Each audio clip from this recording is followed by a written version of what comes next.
मैं निकल के आ रहा था एक कार्यकर्ता के घर से, अचानक से गाड़ी आई और इतना कुछ समझ पाता उन्होंने गोली डाल।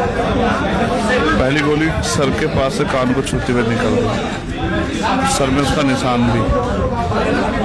दूसरी गोली यहाँ लगी, तीसरी गोली ने दूसरे वाला शीशा तोड़ दिया।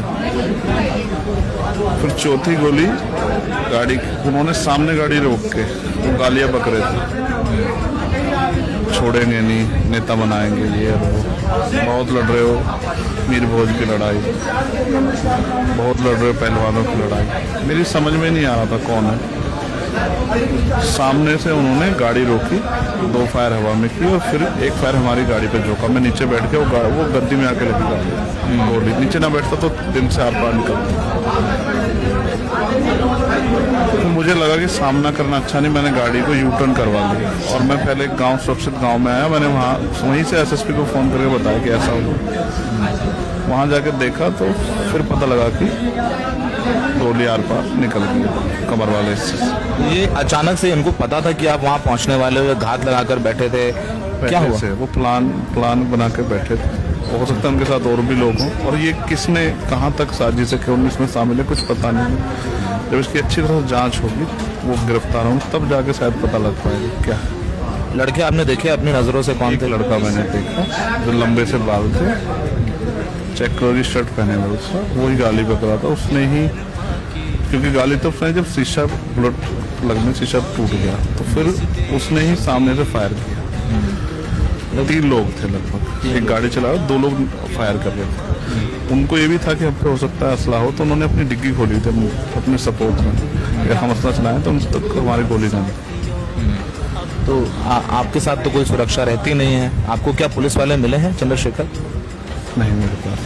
मैंने 2 साल पहले मेरे पास ऐसी इंटेलिजेंस से खबर थी हमारी, तो मैंने बताया था, मैंने मुख्यमंत्री, डीजीपी सबको लिखा, गृह मंत्री तक। उसके बाद एक और बार लिखा। सब अधिकारी इस बात को जानते हैं कि मुझे इस तरह खतरा है, लेकिन कभी इस पर कोई बात नहीं हुई। मेरा खुद के लाइसेंस के लिए मैंने अप्लाई किया, वो उन्होंने कैंसिल कर दिया। आपके पास ना गन लाइसेंस है, ना कोई पुलिस वाले कोई सुरक्षा? दिल्ली पुलिस को भी शायद आपने लिखा है, अगर मैं बोल रहा हूँ तो? मैंने लिखा, मैं कोर्ट में भी गया इसको लेकर। बेसिक उनको लगता है गरीब का बेटा है, कमजोर वर्ग से आता, मर जाएगा तो क्या फर्क पड़ेगा। सरकारों के लिए जाति भी एक फैक्टर है, किसको नुकसान होना चाहिए, किसको नहीं होना चाहिए। और मेरे जैसे लोग तो रोज मरते हैं, आप बताओ। तो उनमें से एक चंद्रशेखर भी है, अगर मर जाएगा तो क्या होगा। चंद्रशेखर, मैं आपको पिछले लगभग 6-7 साल से कवर कर रहा हूँ।